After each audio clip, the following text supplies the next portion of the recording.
गहलोत सरकार ऐसे तो शिक्षा के क्षेत्र में लाखों रुपए खर्च करती है, लेकिन ग्रामीण क्षेत्रों में इसकी हकीकत कुछ और ही नजर आ रही है। जी हां, हम बात कर रहे हैं झालावाड़ जिले के टकलोन ग्राम के राजकीय उच्च प्राथमिक विद्यालय की, जहां विद्यालय का भवन जर्जर होने के कारण बनी रहती है हादसे की आशंका।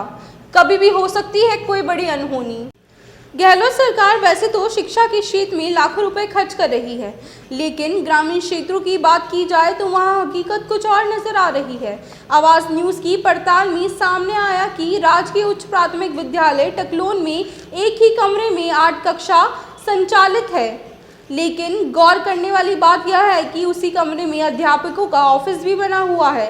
पूरा भवन जर्जर हालत में ही कई बार कीड़े मकोड़े स्कूल में दिखाई देते हैं, लेकिन कई बार लिखित में शिकायत देने के बाद भी अभी तक जर्जर भवन की ओर किसी सरकार ने ध्यान नहीं दिया, जिससे यह अंदाजा लगाया जा सकता है कि कहीं ना कहीं सरकार भी बड़े हादसे की तलाश में है, या शायद इसी वजह से ग्रामीण क्षेत्रों के बच्चों का भविष्य अंधकार में डूबा हुआ है।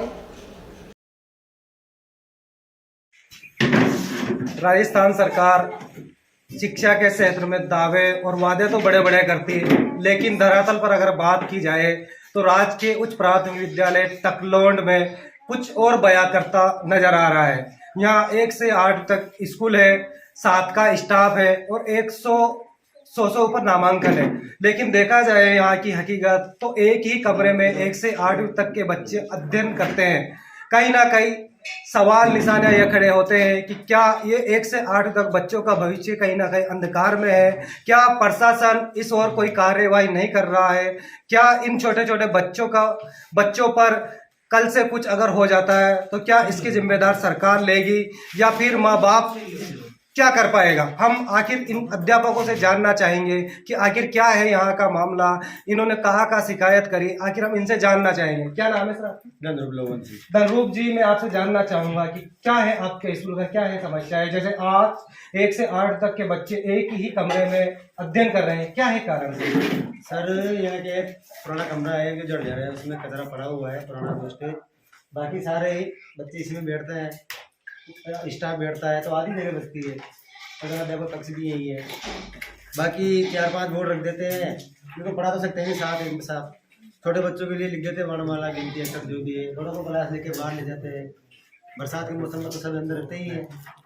जैसे जर्जर भवन है, बच्चे एक ही कमरे में अध्ययन करते हैं, आप स्टाफ भी नहीं रहते हैं, कल से अगर कुछ हो जाता है तो आपको भी डर तो सताता होगा? सर डर लगता है, जैसे बिजली कड़कती है तो हम बच्चों को इधर उधर नाटों में शिफ्ट कर देते हैं, देखिए पट्टी में गिर जाए, भीग मिल जाए। और जैसे खाना भी खिलाते हैं बरसात में तो इन दोनों नाटों में खिलाते हैं पास वाली में। आपने इसके बारे में कुछ अधिकारियों से मांग की है स्कूल बिल्डिंग? ना सर, बहुत समय जब भी पीओ साहब मांगते सूचना देते हैं।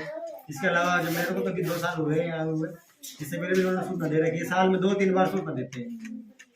कहीं ना कहीं सरकार की आंखें मूंद है, कहीं ना कहीं सरकार जो है कहीं ना कहीं बड़े हादसे की तलाश में, इसीलिए इन छोटे छोटे बच्चे जो आप देख रहे होंगे इनकी ओर कोई ध्यान नहीं दिया जा रहा है। हम क्या? चेतन। कौन सी क्लास में पढ़ते हैं? 7वीं। यहाँ क्या समस्याएं हैं, क्या क्या समस्याएं लगती है आपको यहाँ स्कूल में? एक कमरा है यहाँ पर। ये एक ही कमरा है? हाँ। उसी में सब पढ़ते हो? हाँ। तो क्या स्कूल बनना चाहिए नहीं बनना चाहिए? बनना चाहिए। बनना चाहिए। हाँ। और क्या क्या समस्याएं हैं? बाहर साहब डेली आओ पढ़ाओ? हाँ। डेली आओ। हाँ।